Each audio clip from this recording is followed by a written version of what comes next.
पाकिस्तानी बेशर्मों ने 93,000 फौज ने सरेंडर किया। दुनिया का इतिहास है। जुल्फिकार अली भुट्टो और आवामी लीग की ओर से लड़ रहे थे शेख मुजीबुर रहमान, इसने 4 लाख औरतों का रेप कर दिया था। अपने देश की 4 लाख महिलाओं का रेप किया और यह कह के किया कि रेप करो। प्रधानमंत्री नरेंद्र मोदी गुजरात से है, तो गुजरात के लोगों को लगता है हमारे पूर्वी पाकिस्तान अब पाकिस्तान का भाग नहीं रह सकता है, हमें अपना अलग बांग्लादेश बनाना पड़ेगा। और 30 लाख लोगों की हत्या कराया था। 30 लाख लोगों की हत्या कर नजर से देखते थे, काला बोलते थे, बंगाली बोलते थे, उल्टा सीधा बात बोलते थे। ये शपथ लेने यहां गए ना, तो ये जो थे जुल्फिकार अली भुट्टो, यहिया खान से मिलकर इनको जेल में बंद कर दिया। कहा कि नहीं, तुम बंगाली है, तुम लोग कैसे प्रधानमंत्री बनेगा। अलग संगठन बनाई मुक्ति वाहिनी। मुक्ति वाहिनी को भारत का खुला सपोर्ट था और हमारे एरिया का प्रधानमंत्री बनने जा रहा है, हमें विकास होगा। जिसमें सबसे जालिम जो थे सब वो रजाकार थे, सबसे ज्यादा रेप किया, सबसे ज्यादा मर्डर किया। न जाने किसने शुरू किया है तोहफे लेने और देने का दस्तूर। गरीब इंसान अब मिलने से कतराता है।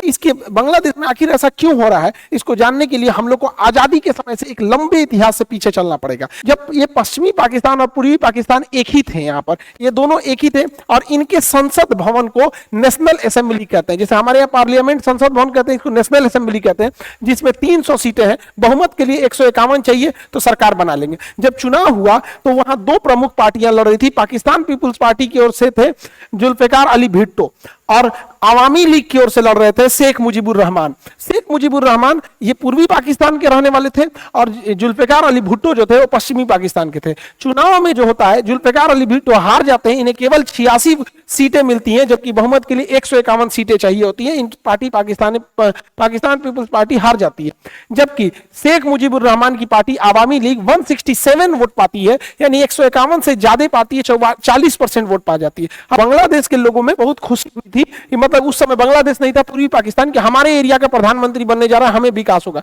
जैसे भारत में कैसे होता है कि साउथ से कोई प्रधानमंत्री बनेगा तो साउथ के लोग खुश होंगे ज्यादा। जैसे अभी प्रधानमंत्री नरेंद्र मोदी गुजरात से है, तो गुजरात के लोगों को लगता है हमारे यहां से गए हैं, तो इसे सबको लगता है, तो ये लोग भी खुश थे।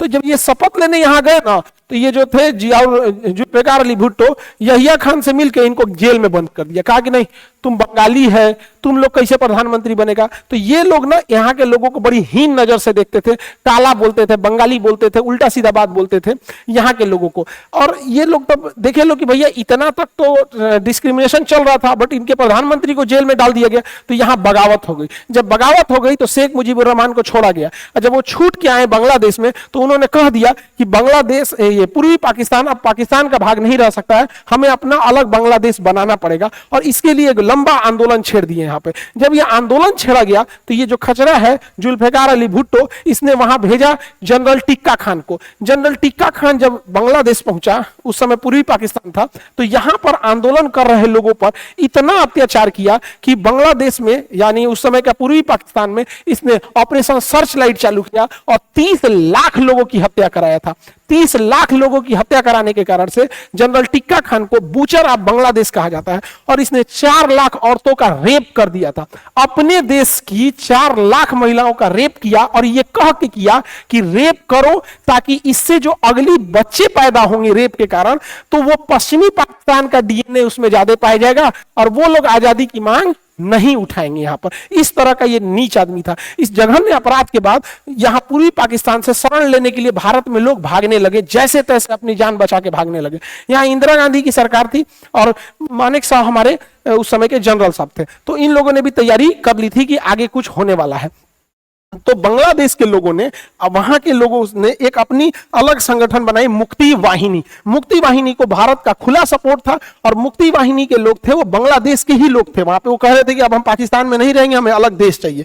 जबकि यहाँ पे जो जनरल टिक्का खान था, उसने 3 ब्रिगेड बनाया था, अल बद्र, अल शम्स और रजाकार, जिसमें सबसे जालिम जो थे सब वो रजाकार थे। सबसे ज्यादा रेप किया, सबसे ज्यादा मर्डर किया तो ये रजाकार थे सब। रजाकारों की संख्या 50,000 थी, ये 50,000 मिलके 30 लाख लोगों को मार दिए सब, और 4 लाख से ज्यादा महिलाओं का रेप किए सब यहाँ पर। और इधर से लड़ रही थी मुक्ति वाहिनी। मुक्ति वाहिनी का भारतीय इंडियन आर्मी सपोर्ट कर रही थी। अंततः मुक्ति वाहिनी की जीत हुई और ये पाकिस्तानी बेशर्मों ने 93,000 फौज ने सरेंडर किया। दुनिया का इतिहास है कि 93,000 फौजों ने सरेंडर नहीं किया। देखिए हथियार जमीन पे फेंक दिए लोग, अपना बेल्ट उल्ट उतार के ऐसे सरेंडर करके, यहाँ नियाजी साहब सरेंडर कर रहे हैं यहाँ पे, और ये बहुत आइकॉनिक फोटो है यहाँ पर। तो यहाँ हो गया, इस प्रकार बांग्लादेश का निर्माण हुआ।